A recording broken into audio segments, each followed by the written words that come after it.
Haleluya, haleluya, Yesu Kristo nashimwe, ndabasuje mu izina rya Yesu Kristo, abo tubana buri gitondo mu mwanya wa nibature, wowe uri hano mu gihugu cyacu cy'u Rwanda, bakristo b'itorero Elayono Mountain Church mu Rwanda, aho muri hose, inshuti zanjye, aho muri hose, ndabakunda cyane. Iki gitondo mbyukanye umunezero, mbyutse nshima Imana. Hari ibyo Imana yakoze, hari ibyo yakoze, hari ibyo izakora. Imana nishimwe. Namwe abari ku migabane itandukanye y'isi, Imana ibaha umugisha, Imana ishimwe.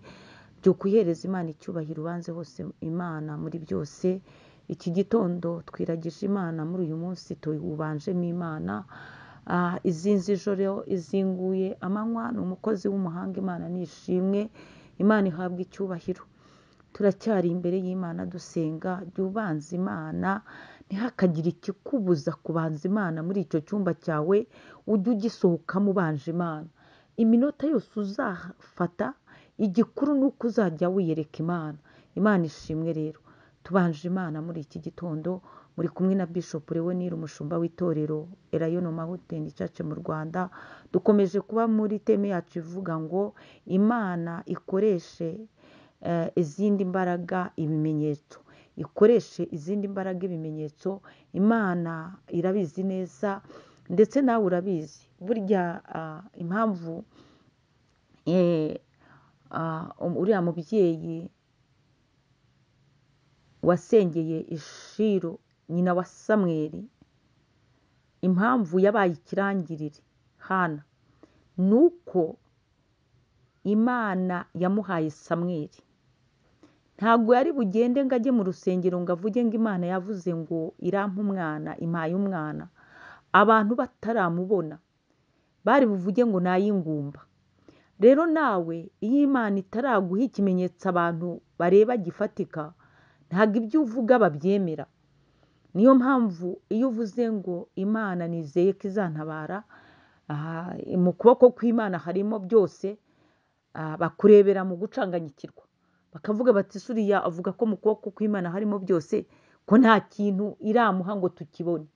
Rero Imana ikoreshe izindi mbaraga, ikoreshe izindi mbaraga ibimenyetso, igukorera ikimenyetso kimwe, ikora igitangaza kimwe ariko gifatika. Ikimenyetso ni ikintu ubu ngubu ushobora kunyura ahantu mu nzira, ku nzira ukagera ku mayira abiri, ariko ikimenyetso kirakubwira ngo nuzamuka uyu muhanda cyangwa nukomeza imbere uragera ahantu, wenda uragera ku ishyamba se, uragera ku ishuri. Icyo kimenyetso kikaba kirafatika, ukizerera muri icyo kimenyetso. Rero birakwiye ko Imana kuba yizera, kuba yiringira, igira ikimenyetso ikora muri iki cyumweru, muri uku kwezi twatangiye, igira ikimenyetso ikora, bimenyekane ko ufite Imana. Imana ishimwe cyane. Ikimenyetso ni ikintu gituma abantu bagira umujyo bajyamo, bagira icyerekezo bafata. Rero wowe uri imbere y'Imana uri kuniha, Imana ibyumve, ikoresha izindi mbaraga ikindi kimenyetso. Imana nishimwe. Reka dusome ijambo ry'Imana, ni igitabo cy'Abacamanza, tudatinze, ibice 6.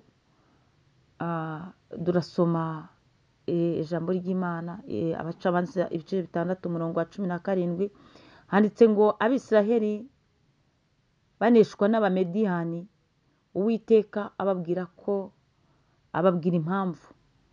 Hanyuma tugeze muri iki gice kindi, turi muri iki gice aho nashatse ko dusoma, ni ahantu Imana yatoranyaga Gidiyoni kuba umukiza w'Abisiraheli. Imana ishimwe. Impamvu mbanje gusoma iriya titire ni uko Gidiyoni yatoranyijwe kuba umukiza w'Abisiraheli, ariko baramaze kuneshwa, ngo bamaze imyaka 7 Abamediyani babagirira nabi, kuko Abisiraheli bari bakoze ibyangwa n'Uwiteka.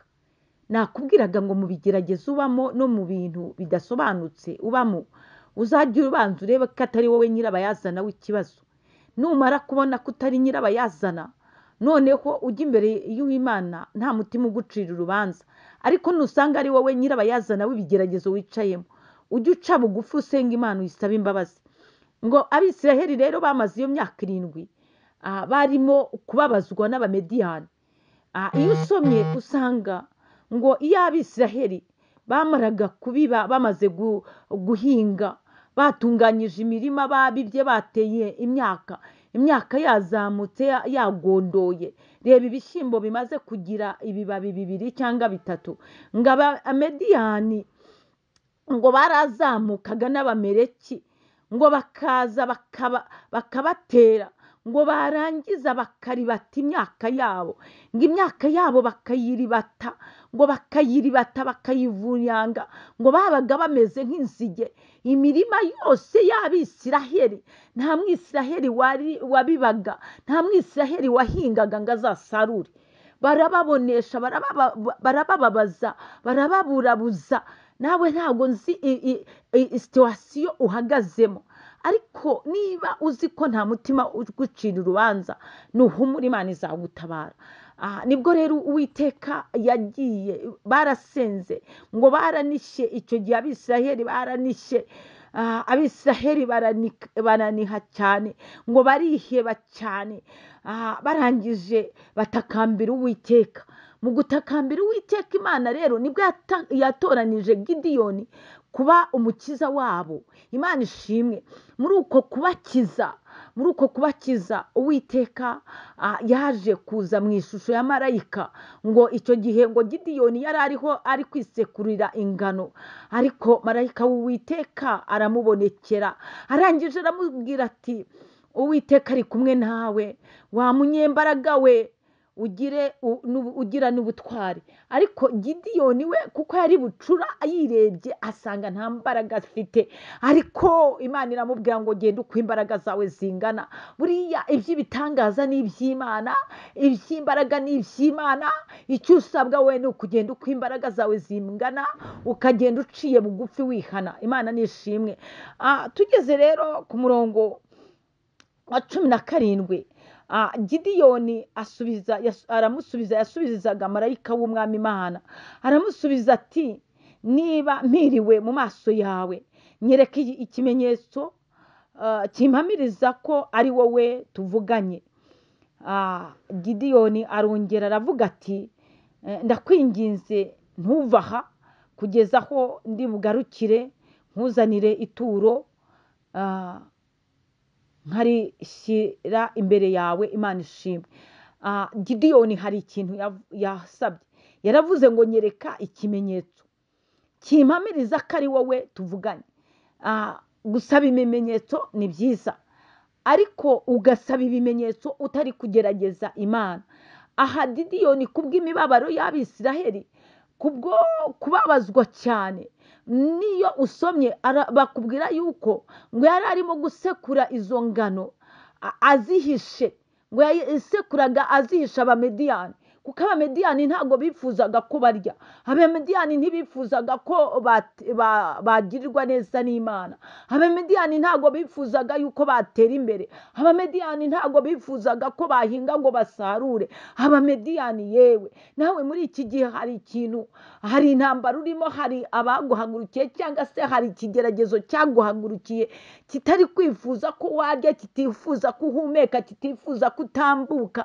Ariko marayika w'Umwami Imana asanze Gideyoni, amubwira rwose amakuru yuko ari we munyembaraga, kandi ko ari we uzakiza ubwoko bwe bw'Abisiraheli. Rero Gideyoni nibwo yamubwiraga ati, njyewe ndi umuhererezi mu nzu ya data, nta kintu nakishoborera. Ariko Uwiteka aramubwira ati, ni ukuri nzabana nawe kandi uzanesha Abamediyani nkunesha umuntu umwe. Imana ishimwe. Iyo uri kumwe n'Imana, ibigeragezo ubinesha mu buryo bworoshye, kuko Uwiteka akuvana muri icyo cyiciro, muri icyo kirere kibikubabaza, akakuzamura, akagushyira hejuru, kuzura amashimwe n'indirimbo z'amazamuka, rwose ukanesha nk'unesheje ikintu cy'umunota umwe. Imana nishimwe. Nibwo Gideyoni yavuze ati, unyereke ikimenyetso, ndashaka ikimenyetso akimpamiriza kari wowe tuvuganye. Imana ishimwe. Uyu munsi ukeneye ikimenyetso gihamya yuko ari Imana wavuganye nayo. Ukeneye ikimenyetso mu bifatika, ukeneye ikimenyetso mu bigaragarira amaso y'abantu.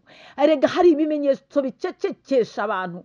Buriya Hana amaze kubyara Samweli cyabaye ikimenyetso gicecekesha Penina wari waramuzengereje.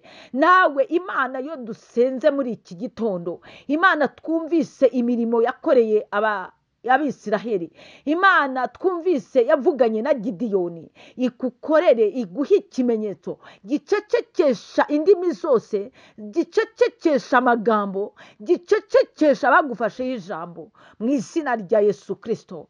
Imana ibahe umugisha, muhahe muronke, mugendane n'Imana. Ndabakunda cyane. Shalom, shalom.